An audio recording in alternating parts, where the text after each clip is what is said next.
మిత్రులందరికీ Eklavya current affairs YouTube ఛానల్కు స్వాగతం. ఈరోజు అంటే 2020 మే 20వ తేదీ యొక్క current affairs and current affairs related general studies అంశాలని ఒకసారి పరిశీలిద్దాం. ఈరోజు ప్రధానమైనటువంటి అంశాలు ఒకసారి గమనించినట్లయితే మిత్రులారా, ఈరోజు ఇంటర్నేషనల్ నర్స్ డే అంటే అంతర్జాతీయ నర్స్ దినోత్సవము లేదా ఇంటర్నేషనల్ నర్స్ దినోత్సవంగా మనం పేర్కొంటూ ఉంటాం. దానికి సంబంధించినటువంటి పోటీ పరీక్షలో రావడానికి అవకాశం ఉన్నటువంటి అంశాన్ని ఒకసారి మనం పరిశీలిద్దాం. ఇంటర్నేషనల్ నర్స్ దినోత్సవము లేదా ఇంటర్నేషనల్ నర్స్ డేను ఎప్పుడు నిర్వహిస్తారు అంటే మే 12వ తేదీన ఇంటర్నేషనల్ నర్స్ డేను నిర్వహిస్తుంటారు. ఇది ఎవరి జయంతిని ఒకరి జయంతిని ఈ విధంగా ఇంటర్నేషనల్ నర్స్ డేగా నిర్వహిస్తూ ఉంటారు. మనందరికీ తెలిసిందే జయంతి అంటే జన్మదినం. ఎవరి జన్మదినాన్ని ఇంటర్నేషనల్ నర్స్ డేగా నిర్వహిస్తూ ఉంటారు అని అంటే ఫ్లోరెన్స్ నైటింగేల్. మనందరికీ సుపరిచితమైనటువంటి వ్యక్తి ఫ్లోరెన్స్ నైటింగేల్ అనేటువంటి ఆవిడ యొక్క జయంతి సందర్భంగా ఈ ఇంటర్నేషనల్ నర్స్ డేగా ప్రతి సంవత్సరం మే 12వ తేదీన నిర్వహిస్తూ ఉంటారు. అయితే ఇంటర్నేషనల్ నర్స్ డే 2020 యొక్క థీమ్ అన్నమాట. Nurses A voice to lead health for all అనేది ఈ ఇంటర్నేషనల్ నర్స్ డే 2020 యొక్క ముఖ్యమైన థీమ్. దీన్ని మీకు ప్రశ్న రూపంలో కూడా మీకు ఇవ్వడం జరిగింది. అదేంటంటే 2020 ఇంటర్నేషనల్ నర్స్ డే నర్స్ దినోత్సవం యొక్క థీమ్ ఏమిటి అంటే nurses A voice to lead nursing the world to health అనేది ఇంటర్నేషనల్ నర్స్ డే 2020 యొక్క ప్రధానమైనటువంటి థీమ్ అన్నమాట. అయితే ఇక్కడ మనం ఇంకొక విషయాన్ని కూడా మనం గుర్తుంచుకోవాలి. ఐక్యరాజ్య సమితి ద్వారా 2020వ సంవత్సరాన్ని year of nurses and midwives గా ప్రకటించబడడం జరిగింది. అందువలన ఆ అంశాన్ని కూడా మనం చర్చించుకోవాలి. అదేంటంటే year of nurses and midwife గా ఏ సంవత్సరాన్ని నిర్వహిస్తున్నారు అని అంటే 2020వ సంవత్సరాన్ని year of nurses and midwives గా నిర్వహిస్తున్నారు అనమాట. అదేవిధంగా ఎవరి స్మరణకు అనుగుణంగా అంటే ఎవరి యొక్క జయంతికి అనుగుణంగా ఈ 2020వ సంవత్సరాన్ని year of nurses and midwives గా ప్రకటించారు అని అంటే మనకి అందరికీ ఇప్పుడు మాట్లాడుకున్నాం ఫ్లోరెన్స్ నైటింగేల్ అని. ఈ ఫ్లోరెన్స్ నైటింగేల్ లేదా ఈవినే లేడీ విత్ ల్యాంప్ అని కూడా పిలుస్తాం అనే విషయం మీ అందరికీ తెలిసిందే. ఈ ఫ్లోరెన్స్ నైటింగేల్ యొక్క 200వ జన్మదినం అనమాట. 2020లో 200 జన్మదినోత్సవం జరుగుతోంది. దానికి అనుగుణంగా ఆవిడ యొక్క 200వ జయంతిని స్మరించుకుంటూ 2020వ సంవత్సరాన్ని ఈ year of nurses and midwives గా ప్రకటించడం జరిగింది అనమాట. ఇది 2020 international year of nurses and midwives దీనికి సంబంధించినటువంటి ప్రధానమైనటువంటి అంశాలు. అయితే దీనికి సంబంధించినటువంటి మరికొన్ని అంశాన్ని కూడా ఒకసారి గమనిద్దాం. ఈ విధంగా 2020 year of nurses and midwives గా ఎవరు ప్రకటించారు అని అంటే వరల్డ్ హెల్త్ ఆర్గనైజేషన్ ప్రపంచ ఆరోగ్య సంస్థ వారు 2020వ సంవత్సరాన్ని year of nurses and midwives గా ప్రకటించడం జరిగిందనమాట. WHO అంటే వరల్డ్ హెల్త్ ఆర్గనైజేషన్ లేదా ప్రపంచ ఆరోగ్య సంస్థ. అయితే ఏ లక్ష్యంతో 2020వ సంవత్సరాన్ని WHO year of nurses and midwives గా ప్రకటించింది అంటే దానికి కూడా ఒక ఆన్సర్ ఉంది. అదేంటంటే యూనివర్సల్ హెల్త్ కవరేజ్ అంటే విశ్వజనీయమైనటువంటి ఆరోగ్య సంరక్షణని సాధించాలి, ప్రతి ఒక్కరు కూడా ఆరోగ్య సంరక్షణ కల్పించబడాలి అనేటువంటి ఉద్దేశంతో ఆ లక్ష్యంతో 2020వ సంవత్సరాన్ని WHO ద్వారా year of nurses and midwives గా ప్రకటించడం జరిగింది అనమాట. ఇది దీనికి సంబంధించిన అంశం. అలాగే కొన్ని అంశాలని అంటే ఈవిడ జయంతి కాబట్టి ఈ ఫ్లోరెన్స్ నైటింగేల్ గురించి మనం తప్పనిసరిగా తెలుసుకోవాలి. అది కాకుండా 2020వ సంవత్సరాన్ని year of nurses and midwives గా ప్రకటించారు కాబట్టి మనం తప్పనిసరిగా ఫ్లోరెన్స్ నైటింగేల్ గురించి కొన్ని అంశాలని మనం తెలుసుకోవాలి. ఈవిడ ఇటలీలో పుట్టారు, బ్రిటన్కి వెళ్ళిపోయారు అనమాట. అంటే ప్రస్తుతం బ్రిటన్ జాతీయాలుగా మనం చెప్పుకోవచ్చు. ఎందుకంటే ఆవిడ అక్కడ బ్రిటన్ పౌరసత్వాన్ని తీసుకోవడం జరిగింది. ఇటలీలో పుట్టినప్పటికీ కూడా ఆధునికమైనటువంటి నర్సింగ్ కి ఆద్యురాలుగా ఎవరు కీర్తించబడతారు, ఎవరు చెప్పబడతారు అని అంటే ఫ్లోరెన్స్ నైటింగేల్. ఈ ఫ్లోరెన్స్ నైటింగేల్ అనే ఆవిడ ఎప్పుడు పుట్టారు అంటే 1820 మే 12వ తేదీన ఇరాక్లో జన్మించడం జరిగింది. ఇక బ్రిటన్ అనేది ఏంటంటే కేవలం ఆవిడ అక్కడ మైగ్రేట్ అయిపోయారు, పుట్టిన తర్వాత మైగ్రేట్ అయిపోయారు. కానీ పుట్టిన మాత్రం ఇరాక్లోనే పుట్టారు, ఇటలీలో పుట్టారు. ఇటలీలో పుట్టిన తర్వాత అక్కడికి మైగ్రేట్ అయిపోయారు అనమాట. అంటే బ్రిటన్కి మైగ్రేట్ అయిపోయారు. ఇటలీ నుంచి బ్రిటన్కి మైగ్రేషన్ వెళ్ళిపోయారు అనమాట. బ్రిటన్ దేశస్తురాలుగా అయిపోయింది ఆవిడ. ఆ విధంగా బ్రిటన్ దేశస్తులైనటువంటి ఫ్లోరెన్స్ నైటింగేల్ అనే ఆవిడ 1920లో మే 12వ తేదీన ఈవిడ పుట్టడం జరిగింది అనమాట. అయితే లేడీ విత్ ది ల్యాంప్ అని ఎవరు పిలుస్తారు అంటే ఫ్లోరెన్స్ నైటింగేల్ ని ఈ లేడీ విత్ ది ల్యాంప్ అని కూడా పిలుస్తూ ఉంటారు. అలాగే freedom of the city of London award, ఈ అవార్డు సాధించినటువంటి మొట్టమొదటి మహిళ ఎవరు అని అంటే ఫ్లోరెన్స్ నైటింగేల్. ఈవిడికి ఒక ప్రత్యేకమైన అవార్డు ఇచ్చింది. లండన్ వాళ్ళు ఇచ్చేటువంటి, సిటీ ఆఫ్ లండన్ వాళ్ళు ఇచ్చేటువంటి, అంటే లండన్ సిటీ వాళ్ళు ఒక అవార్డు ప్రకటిస్తూ ఉంటారు, ప్రతిష్టాత్మకమైనటువంటి అవార్డు. ఆ అవార్డు మొట్టమొదటి పొందినటువంటి వ్యక్తి ఫ్లోరెన్స్ నైటింగేల్ అనమాట. ఆ అవార్డు పేరు ఏంటంటే freedom of the city of London అనేది ఆ అవార్డు పేరు. ఆ అవార్డు పొందినటువంటి మొట్టమొదటి మహిళ ఎవరు అంటే ఫ్లోరెన్స్ నైటింగేల్. అంతేకాకుండా ఈ ఫ్లోరెన్స్ నైటింగేల్ ఈ లేడీ విత్ ది ల్యాంప్ అని ఎందుకు పిలువబడుతూ ఉంటారంటే అప్పుడు క్రిమియన్ వార్ అనేది, క్రిమియన్ యుద్ధం జరగబడుతుంది. రష్యాకు మరియు మిగతా దేశాలని, కొన్ని దేశాలు ఉంటాయి, ఆ దేశాలకి మధ్య క్రిమియన్ వార్ జరిగింది. ఆ క్రిమియన్ ప్రాంతంలో జరిగినటువంటి ఆ క్రిమియన్ వార్ అనేది 1953 నుంచి 1856 వరకు ఈ క్రిమియన్ వార్ జరిగింది. ఈ క్రిమియన్ వార్లో అనేక మంది సైనికులు చేతులు కాళ్ళు తెగిపోయి చాలా బాధపడుతూ అక్కడే ఉండిపోయారు. అటువంటి వాళ్ళకి రాత్రి పగలు కూడా ఈవిడ సేవలు అందించడం జరిగింది. రాత్రిపూట కూడా దీపంతో అక్కడ తిరుగుతూ ఎవరైనా బాధపడుతుంటే వాళ్ళకి సేవ చేయడానికి ఆవిడ పూనుకోవడం జరిగింది అనమాట. అందువల్ల ఆవిడని లేడీ విత్ ది ల్యాంప్ గా పిలువబడడం జరిగింది అనమాట. ఈ విధంగా మనకు కావాల్సిన ప్రశ్న ఏంటంటే ఏ యుద్ధంలో ఆవిడ సేవలు అందించేందుకు గాను ఆవిడ లేడీ విత్ ది ల్యాంప్ గా పేర్కోవడం జరిగింది అంటే క్రిమియన్ వార్, క్రిమియన్ యుద్ధము. ఆ క్రిమియన్ యుద్ధం ఎప్పుడు జరిగింది? 1853 నుంచి 1856 వరకు జరిగింది అనమాట. అయితే ఈ క్రిమియన్ యుద్ధం అనేది ఎవరెవరికి జరిగింది అంటే రష్యా, ఒకవైపు రష్యాకు, అలాగే అట్టోమన్ సామ్రాజ్యం ఉంటుంది. ఒట్టోమన్ సామ్రాజ్యం అంటే టర్కీ కేంద్రంగా ఉన్నటువంటి ఒక సామ్రాజ్యమే ఒట్టోమన్ కింగ్డమ్ అంటారు. ఆ Ottoman kingdom, France, UK, Sardinia ఈ దేశాలన్నీ కూడా ఒక సమూహంగా ఏర్పడి రష్యాకు ఈ దేశాలకి మధ్య ఒక యుద్ధం జరిగింది. దాన్ని క్రిమియన్ యుద్ధం అంటాం. ఆ క్రిమియన్ యుద్ధంలోనే ఈవిడ తన సేవలు అందించడం జరిగింది అనమాట. అందువల్ల ఫ్లోరెన్స్ నైటింగేల్ అనే ఆవిడ నర్సింగ్ కి ఆల్జిరాగా ప్రకటించడం జరిగింది అనమాట. ఇది ఈ రోజు సంబంధించినటువంటి ప్రధాన దినోత్సవం యొక్క సంగతి. అయితే మిగిలినటువంటి అంశాలు కూడా ఒకసారి మనం చూద్దాం. ఈ రోజు మనకి పేపర్లో ఒక అంశం రావడం జరిగింది, నేషనల్ పేపర్లో. అదేంటంటే ప్రాణవాయు అనే ప్రోగ్రాం ప్రారంభించడం జరిగింది ఒక రాష్ట్రం. అది ఏ రాష్ట్రం అంటే కర్ణాటక. కర్ణాటక రాష్ట్రం ఏం చేసిందంటే ప్రాణవాయు అనేటటువంటి ఒక కార్యక్రమం ప్రారంభించింది. అది ఎందుకు అంటే బెంగళూరులో ఉన్నటువంటి ఆ ప్రజలందరికీ కూడా ఈ లంగ్ ప్రాబ్లమ్స్ అంటే ఊపిరితిత్తుల సమస్యల గురించి అవేర్నెస్ కల్పించడం కోసమని ఈ ప్రాణవాయు కార్యక్రమాన్ని ప్రారంభించారు. ఎందుకు అవేర్నెస్ కల్పించడం జరుగుతుంది అంటే COVID-19 అనేది ప్రధానంగా ఈ లంగ్ డిసీజ్ మీద ఎక్కువ ఎఫెక్ట్ చూపిస్తూ ఉంటుంది. లంగ్ డిసీజ్ ఉన్న వాళ్ళకి ఇది మరింత ఎక్కువ ప్రభావితం ఉంటుంది అనమాట. అందువలన అటువంటి లంగ్ డిసీజ్ గురించి అవేర్నెస్ కలిగి ఉండాలి ప్రతి ఒక్కరు కూడా అనే ఉద్దేశంతో ఈ లంగ్ డిసీజ్ మీద అవగాహన కలిగించేటటువంటి ప్రాణవాయు కార్యక్రమాన్ని బెంగళూరులో ప్రారంభించడం జరిగింది, బెంగళూరు సిటీలో. ఓకే, ఇది దీనికి సంబంధించినటువంటి ప్రధానమైనటువంటి పోటీ పరీక్ష రావడానికి అవకాశం ఉన్నటువంటి అంశాలు ఒకసారి చూద్దాం. ఇటీవల ఏ రాష్ట్రంలో ప్రాణవాయు ప్రోగ్రాం ప్రారంభించబడింది అంటే కర్ణాటకలోని బెంగళూరులో ప్రారంభించబడింది. దీని కొరకు అంటే దీనిపై అవగాహన కొరకు బెంగళూరులో ప్రాణవాయు ప్రోగ్రాం ప్రారంభించబడింది అంటే శ్వాస సంబంధమైనటువంటి వ్యాధుల గురించి ప్రజలకి అవగాహన కలిగించడం కోసం ఈ కార్యక్రమాన్ని ప్రారంభించడం జరిగిందనమాట. అలాగే ఏ కారణంతో బెంగళూరులో ప్రాణవాయు ప్రోగ్రాం ప్రారంభించారు అంటే COVID-19 కారణంగా శ్వాస సంబంధ వ్యాధులు అధికంగా వచ్చే అవకాశం ఉంది కాబట్టి ఈ వ్యాధుల నుంచి ప్రజలు రక్షించబడడం కోసం అని చెప్పి ఈ ప్రాణవాయు కార్యక్రమాన్ని ప్రారంభించడం జరిగింది. ఇది ఒక అంశం. అలాగే ఈ రోజు నేషనల్ న్యూస్ పేపర్స్ మనం గమనించినట్లయితే ఈ నేషనల్ న్యూస్ పేపర్స్ అన్నింటిలో కూడా ఎక్కువ వచ్చినటువంటిది ఒక పాయింట్ ఉంది. అదేంటంటే కోవిడ్ కవచ్ టెస్టింగ్ కిట్.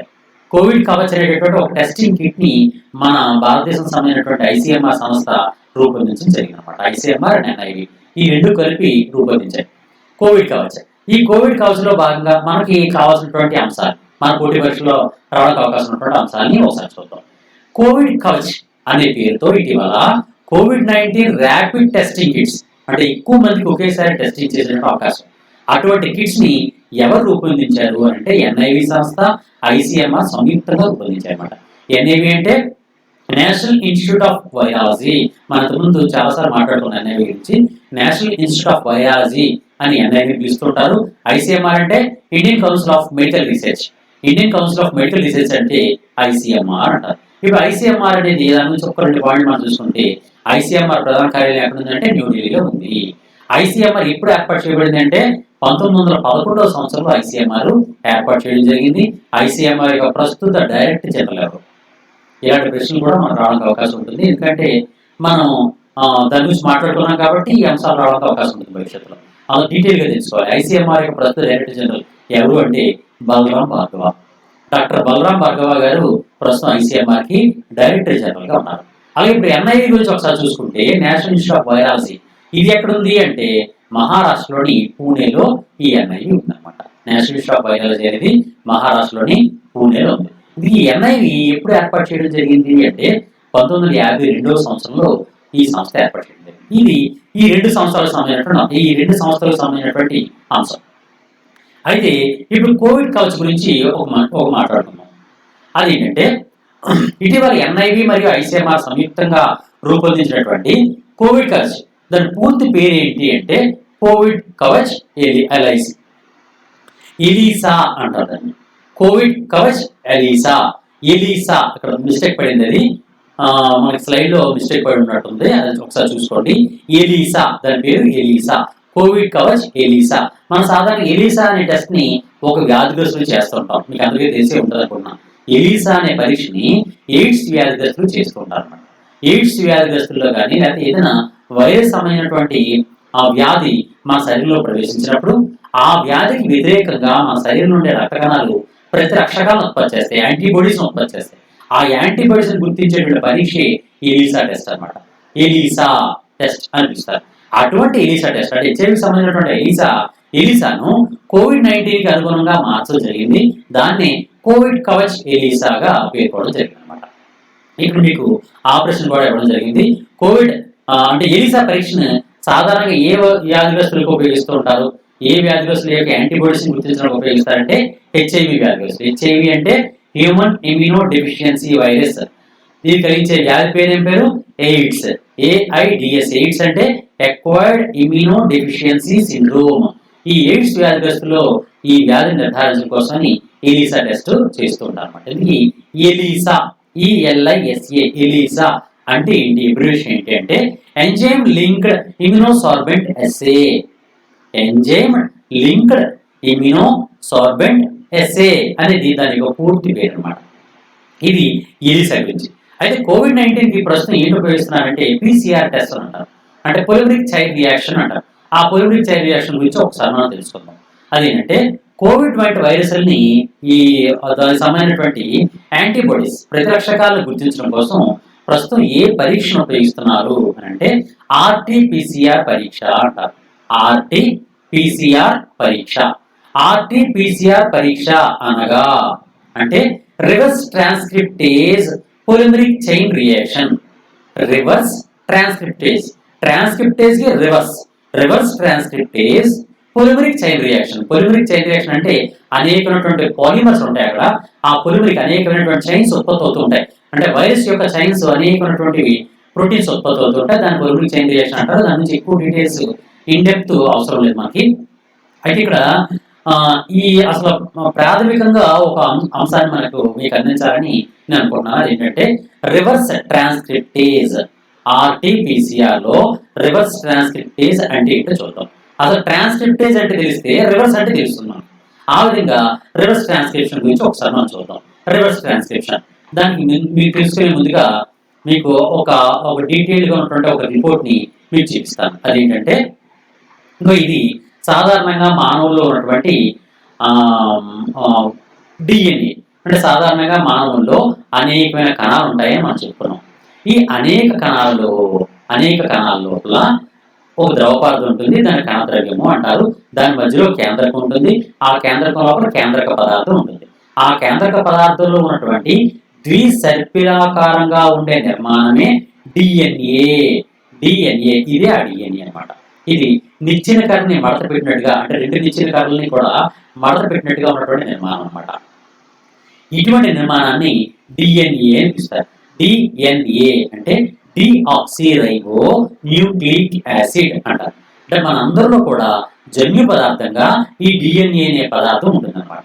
ఈ జన్యు పదార్థము డిఎన్ఏ అనేది ఎలా ఉంటుంది అంటే ఈ విధంగా రెండు రెండు వలయాల వంటి నిర్మాణాలు, అంటే రెండు పైప్స్ వంటి నిర్మాణాలు ఉండి మధ్యలో జంక్షన్స్ గా కలుసుకొని ఉంటాయి అన్నమాట. ఈ విధంగా డిఎన్ఏ నిర్మాణం ఉంటుంది. అయితే మన లోపల మన శరీరాన్ని నిర్మించడం కోసం మాంసకృతులు కావాలి. మాంసకృతులు అంటే మనం మాంసం అంటాం, దాన్ని మాంసకృతులు ప్రోటీన్స్ కావాలి. ఆ ప్రోటీన్స్ నిర్మించబడాలి. మనం ప్రోటీన్లు ఏ విధంగా తీసుకున్నాం, ఆహారం ద్వారా తీసుకున్న తర్వాత అవి జీర్ణం అవుతాయి. జీర్ణమైనటువంటి ప్రోటీన్లు దేని కింద మారుతాయి, అమైనో ఆమ్లాలుగా మారుతాయి. అమైనో ఆమ్లాలు తిరిగి మనకు అనుగుణమైనటువంటి మాంసకృతులు లేదా ప్రోటీన్లు తయారు చేయబడుతూ ఉంటాయి. ఆ విధంగా తయారు చేయబడాలి అంటే ఈ డిఎన్ఏ అనేది ఒక ఆజ్ఞను పాస్ చేస్తుంది. అంటే ఆ డిఎన్ఏ అనేది ఒక కోడ్ ఇస్తుంది అనమాట. దానిలో ఉన్న నిర్మాణం ఏ విధంగా ఉందో దానికి అనుగుణంగా ఒక కోడ్ ఇస్తుంది. ఆ కోడ్కి అనుగుణంగా ఆర్ఎన్ఏ అనే ఒక నిర్మాణం ఏర్పడుతుంది. ఈ విధంగా నిర్మాణం ఏర్పడుతుంది. అంటే మొట్టమొదట మనకు వచ్చినటువంటిది ఏది అంటే డిఎన్ఏ. కేంద్రకంలో ఉండే డిఎన్ఏలో ఉండే రెండు వెదురుకర్ర లాంటి భాగాలకి అనుగుణంగా, వాటి కోడ్కి అనుగుణంగా ఆర్ఎన్ఏ అనే భాగం ఏర్పడుతుంది. ఇక ఇది ఆర్ఎన్ఏ నిర్మాణం, పొడవైన నిర్మాణం. ఈ ఆర్ఎన్ఏ అనే నిర్మాణానికి అనుగుణంగా ఇక రైబోజోమ్ అనే ప్రత్యేక భాగాల దగ్గర ఈ విధంగా ప్రోటీన్ అనేవి, అమైనో ఆమ్లాలు అనేవి ఒకదానికొకటి జత కూడుతున్నాయి. ఇప్పుడు మీరు గమనించినట్లయితే జత కూడి ఒక చైన్ గా ఏర్పడుతూ ఉన్నాయి అన్నమాట. ఇది చైన్. ఆ చైన్ ని ప్రోటీన్ అనిపిస్తారు. దాన్ని మాంసము లేదా మాంసకృతులు అంటారు అనమాట. ఆ విధంగా మాంసకృతులుగా తయారయ్యే ప్రక్రియనే మన ప్రోటీన్ సంశ్లేషణ అనిపిస్తారు. ప్రోటీన్ సంశ్లేషణ లేదా ప్రోటీన్ సింథసిస్ అనిపిస్తారు. ఈ ప్రోటీన్ సింథసిస్ అనేది ఈ విధంగా జరుగుతుంటుంది. అయితే ఇక్కడ మనకు కావాల్సిన పాయింట్ ఏంటి అంటే, మీకు మళ్ళీ ఆ పాయింట్ దగ్గరికి నేను వస్తాను. ఆ పాయింట్ ఏంటంటే ఇక్కడ మీకు రెండు పదాలు మీకు చెప్తాను అనుకుంటున్నాను. అదేంటంటే ట్రాన్స్క్రిప్షన్ అండ్ ట్రాన్స్లేషన్ అనే పదాలు మీకు చెప్తాను. ఏంటంటే ఇందాక మీకు చూపించినట్టుగా కేంద్రక లోపల ఉన్నటువంటి ఈ డిఎన్ఏ భాగం ఉంది. ఈ డిఎన్ఏకి అనుగుణంగా ఒక భాగం ఏర్పడుతుంది. ఒకే ఒక పోచ వంటి నిర్మాణం, ఒక సన్నని పొడవైన నిర్మాణం ఏర్పడుతుంది. దాన్ని ఆర్ఎన్ఏ అంటారు. ఇందాక డిఎన్ఏ అంటే అర్థం చెప్పాను. డిఎన్ఏ అంటే deoxyribo nucleic acid. Deoxyribo nucleic acid ఇది కేంద్రకంలో ఉంటుంది. అదే కేంద్రకం నుంచి బయటకు ఈ డిఎన్ఏకి అనుగుణంగా, దీని కోడ్కి అనుగుణంగా ప్రత్యేకమైన ఆర్ఎన్ఏ ఏర్పడుతుంది. ఆ ఆర్ఎన్ఏ అంటే అర్థం ఏంటంటే రైబో న్యూక్లిక్ యాసిడ్. ఈ రైబో న్యూక్లిక్ యాసిడ్ అనేది డిఎన్ఏ నుంచి ఏర్పడుతుంది. ఈ విధంగా డిఎన్ఏకి అనుగుణంగా ఆర్ఎన్ఏ ఏర్పడే విధానాన్ని ట్రాన్స్క్రిప్షన్ అంటారు. మీ పాయింట్ అర్థమైంది అనుకుంటున్నాను నేను. మన శరీరంలో డిఎన్ఏ ఉంది కేంద్రకంలో. ఈ డిఎన్ఏ నుంచి ఆర్ఎన్ఏ ఏర్పడుతుంది. ఆర్ఎన్ఏ అనేది బయటికి వెళ్ళి ఒక రైబోజోములతో కలిసి ప్రోటీన్స్ ఏర్పడతాయి. ఇగో ఈ విధంగా ప్రోటీన్స్ ఏర్పరుస్తుంది. ఇక్కడ మనకి రెండు చర్యలు ఉన్నాయి. ఒకటి డిఎన్ఏ నుంచి ఆర్ఎన్ఏ ఏర్పడడం, రెండు ఆర్ఎన్ఏ నుంచి ప్రోటీన్లు ఏర్పడడం. ఇక్కడ మనకి డిఎన్ఏ నుంచి ఆర్ఎన్ఏ ఏర్పడే ప్రక్రియని ట్రాన్స్క్రిప్షన్ అనిపిస్తారు. అలాగే ఆర్ఎన్ఏ నుంచి ప్రోటీన్ ఏర్పడే ప్రక్రియనే ట్రాన్స్లేషన్ అనిపిస్తారు. ఈ విధంగా రెండు ప్రక్రియలు ఉన్నాయి, ట్రాన్స్క్రిప్షన్ మరియు ట్రాన్స్లేషన్. మనకి ఏం జరిగింది, మనకి ప్రోటీన్ కావాలి అంటే మాంసకృతులు కావాలి అంటే మన డిఎన్ఏ ట్రాన్స్క్రిప్షన్ ద్వారా ఆర్ఎన్ఏగా ఏర్పడింది అనమాట. ఇది మనకు కావాల్సినటువంటి ట్రాన్స్క్రిప్షన్. అయితే ఇక్కడ మనకి వైరస్ వచ్చింది మన శరీరంలోకి. వస్తే ఏం జరిగింది, ఈ ట్రాన్స్క్రిప్షన్ కదా, ఇక్కడ ట్రాన్స్క్రిప్టేజ్ అన్నాం మనం ఇక్కడ పదం. ఈ ట్రాన్స్క్రిప్షన్ అనేది రివర్స్ జరుగుతుంది. రివర్స్ జరగడం అంటే ఏంటి అంటే, మనకు సాధారణంగా మనలో అయితే డిఎన్ఏ నుంచి ఆర్ఎన్ఏ ఏర్పడింది చెప్పాం. కానీ ఇక్కడ వైరస్ కూడా ఆర్ఎన్ఏ మాత్రమే ఉంటుంది, డిఎన్ఏ ఉండదు.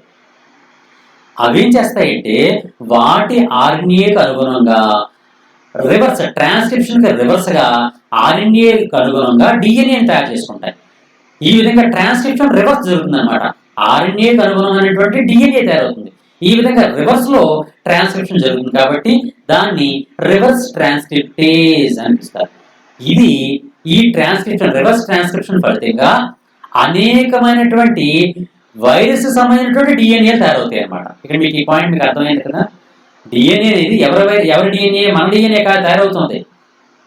ఈ డిఎన్ఏను వైరస్ యొక్క ఆర్ఎన్ఏ వైరస్ యొక్క డిఎన్ఏను ఉత్పత్తి చేయడం కోసం రివర్స్ ట్రాన్స్క్రిప్టేజ్ అనే ప్రక్రియను మన శరీరం లోపల చేస్తుంది అనమాట. ఆ విధంగా అనేకమైనటువంటి వైరస్ కణాలు అనేవి ఏర్పడుతూ ఉన్నాయి అన్నమాట. ఇది ప్రోటీన్ల యొక్క లేదా ఈ డిఎన్ఏ నుంచి ఆర్ఎన్ఏ ఏర్పడటం, ఆర్ఎన్ఏ నుంచి ప్రోటీన్ ఏర్పడటం, ఇది మామూలుగా జరిగే ప్రక్రియ. కానీ వైరస్ ఎప్పుడైతే మన శరీరంలోకి వచ్చిందో దాని యొక్క ఆర్ఎన్ఏకి అనుగుణంగా దాని యొక్క డిఎన్ఏ తయారవుతూ ఉంటుంది అనమాట. అటువంటి ప్రక్రియనే రివర్స్ ట్రాన్స్క్రిప్టేజ్ అని పిలుస్తారు. అటువంటి రివర్స్ ట్రాన్స్క్రిప్టేజ్ అనే ఫలితంగా ఏర్పడినటువంటి పాలిమర్ చైన్స్ ని గుర్తించే పరీక్షనే reverse transcriptase polymeric chain reaction అంటారు. దీన్ని ఆర్టీపీసీఆర్ పరీక్ష అని పిలుస్తారు. ఇది ఆర్టీపీసీఆర్ పరీక్ష. ప్రస్తుతం మనం ఈ COVID-19 లో నిర్వహిస్తున్నటువంటి పరీక్ష ఈ ఆర్టీపీసీఆర్ పరీక్ష. మీకు అన్ని పేపర్స్ లో కూడా, న్యూస్ పేపర్స్ లో కూడా ఈ పరీక్ష గురించి ఎక్కువ ఇస్తున్నాడు ఈ మధ్యకాలంలో. కానీ పరీక్ష అంటే ఏంటో అన్నది చాలా మందికి తెలియకపోవచ్చు. ఈ ఆర్టీపీసీఆర్ అంటే ఈ విధంగా పరీక్ష చేస్తూ ఉంటారు అనమాట. ఇది ఆర్టీపీసీఆర్ పరీక్ష మరియు దీనికి సంబంధించిన అంశాలు. ఇప్పుడు మరొక అంశాన్ని చూద్దాం. మరొక అంశం అదేంటంటే మిలిటరీ ఇంజనీరింగ్ సర్వీస్ లో మన కేంద్ర రక్షణ మంత్రి కొన్ని పోస్టులు రద్దు చేయడం జరిగిందనమాట. దాని గురించి ఒక కమిటీ రిపోర్ట్ ప్రకారం ఆయన చేశారు. దానిలో మనకు కావాల్సిన పాయింట్స్ చూద్దాం. మిలిటరీ ఇంజనీరింగ్ సర్వీసెస్ లో ఎన్ని పోస్టులు రద్దు చేస్తూ కేంద్ర రక్షణ మంత్రి ఇటీవల నిర్ణయం తీసుకున్నారంటే సుమారు 9,304 పోస్టుల్ని ఆయన రద్దు చేయడం జరిగిందనమాట. అయితే ఈ 9,304 పోస్టుల్ని ఎవరి సిఫార్సులకు అనుగుణంగా, అంటే ఏ కమిటీ యొక్క సిఫార్సులకు అనుగుణంగా ఇటీవల మిలిటరీ సర్వీసుల్లో ఉన్నటువంటి పోస్టుల్ని కేంద్ర రక్షణ మంత్రి రద్దు చేశారు. ఇది చాలా ఇంపార్టెంట్ పాయింట్. ఏ కమిటీ సిఫార్సు చేసింది ఆ విధంగా రద్దు చేయమని అంటే ఆ కమిటీ పేరు ఏంటంటే షకత్ కార్ కమిటీ. షకత్ కార్ కమిటీ అనే కమిటీ యొక్క సిఫార్సులకు అనుగుణంగా మనకి మాజీ మన రక్షణ మంత్రి ఉండేవారు పారికర్ గారు. ఈ మనోహర్ పారికర్ గారు ఈ కమిటీ వేయడం జరిగిందనమాట.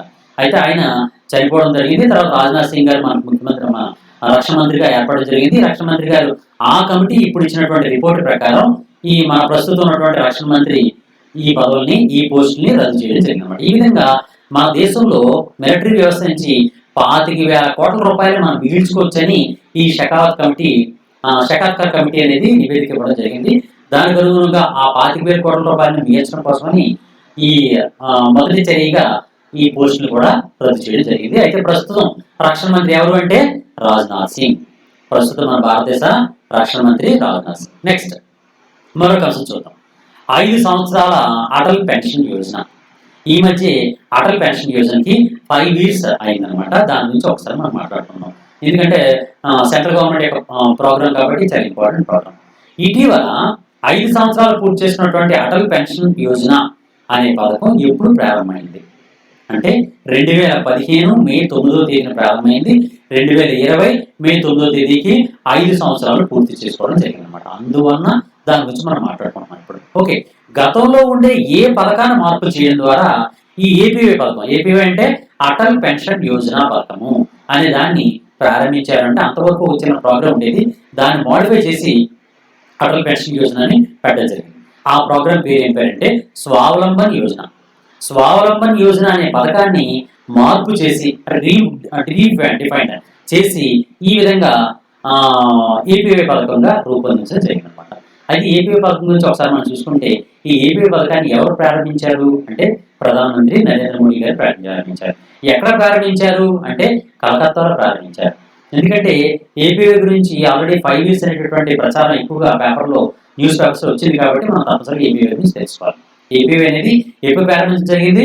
2015 మే 9వ తేదీన ప్రారంభించడం జరిగింది. ఎవరు ప్రారంభించారు? ప్రధాని నరేంద్ర మోడీ ప్రారంభించారు. ఎక్కడ ప్రారంభించారు?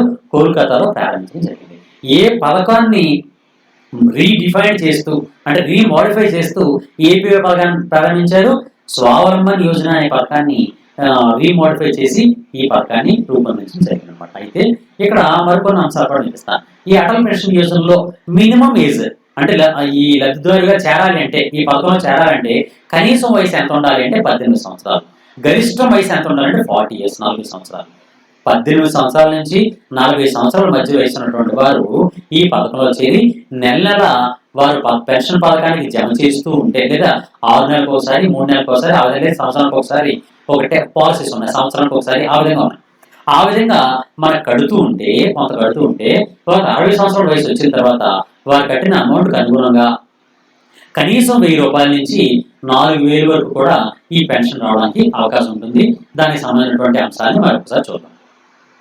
అటల్ పెన్షన్ యోజనలో లబ్ధిదారులకు ఎంత వయసు నుంచి పెన్షన్ ఇవ్వడం జరుగుతుందంటే 60 సంవత్సరాల నుంచి ఈ పెన్షన్ ఇవ్వడం జరుగుతుంటుంది అనమాట. అలాగే అటల్ పెన్షన్ యోజనలో లబ్ధిదారులు వారి వయస్సు 60 సంవత్సరాలు వచ్చినప్పటి నుంచి కనీసం ఎంత పెన్షన్ పొందుతారు అంటే కనీసం 1000 పెన్షన్, మినిమం పెన్షన్ ఎంత అంటే 1000. ఈ 1000 దగ్గర నుంచి వాళ్ళు కట్టిన అమౌంట్ని బట్టి ఎక్కువ కడితే ఎక్కువ, ఆదాయంగా 2000, 3000 ఆదాయంగా కడుతూ మాక్సిమం 5000 వరకు కూడా వారు పొందుతూ ఉంటారు పెన్షన్ గా. అంటే వారు చనిపోయేంత వరకు కూడా వాళ్ళు 5000 రూపాయలు లేదా 1000 దగ్గర నుంచి 1000, 2000, 3000, 4000, 5000 వరకు కూడా వారి పెన్షన్ వాళ్ళు గతంలో కట్టినటువంటి దానికి అనుగుణంగా పొందుతారు. అయితే ఆయన లేదా ఆవిడ చనిపోతే వారి జీవిత భాగస్వామికి కూడా ఆ పెన్షన్ ఇవ్వడం జరుగుతుంది. ఆవిడ కూడా చనిపోతే ఆవిడ మీద ఎవరైనా డిపెండెంట్స్ ఆధారపడుతున్న వాళ్ళు ఉంటే వాళ్ళకు కూడా ఈ పెన్షన్ ఇవ్వడం జరుగుతూ ఉంటుంది అనమాట. వాళ్ళకు కూడా జీవితాంతం కూడా ఆ పెన్షన్ ఇవ్వడం జరుగుతూ ఉంటుంది. ఈ విధంగా ఈ అటల్ పెన్షన్ యోజన అనే దాన్ని మనం తెలుసుకోవచ్చు. అయితే ఈ అటల్ పెన్షన్ యోజన ప్రస్తుతం ఎవరు నిర్వహిస్తున్నారు, ఏ సంస్థ నిర్వహిస్తున్నారు? ప్రత్యేకంగా ఒక సంస్థను ఏర్పాటు చేయడం జరిగింది. ఆ సంస్థ ఏది అంటే పిఎఫ్ఆర్డిఏ.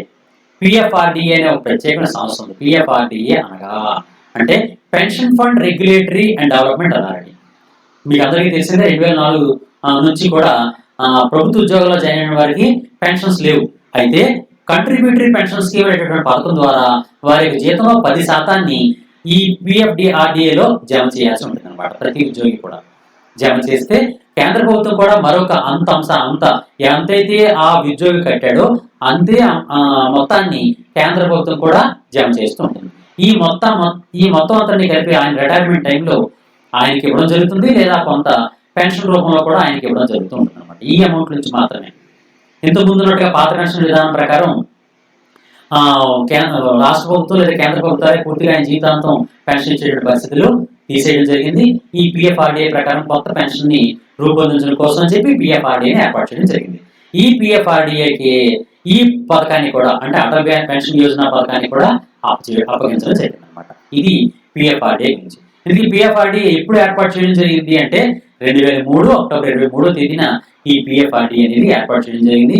పిఎఫ్ఆర్డిఏ యొక్క ప్రధాన కార్యాలయం ఎక్కడ ఉంది అంటే న్యూఢిల్లీలో ఉంది. ఇది దీనికి సంబంధించినటువంటి అంశం.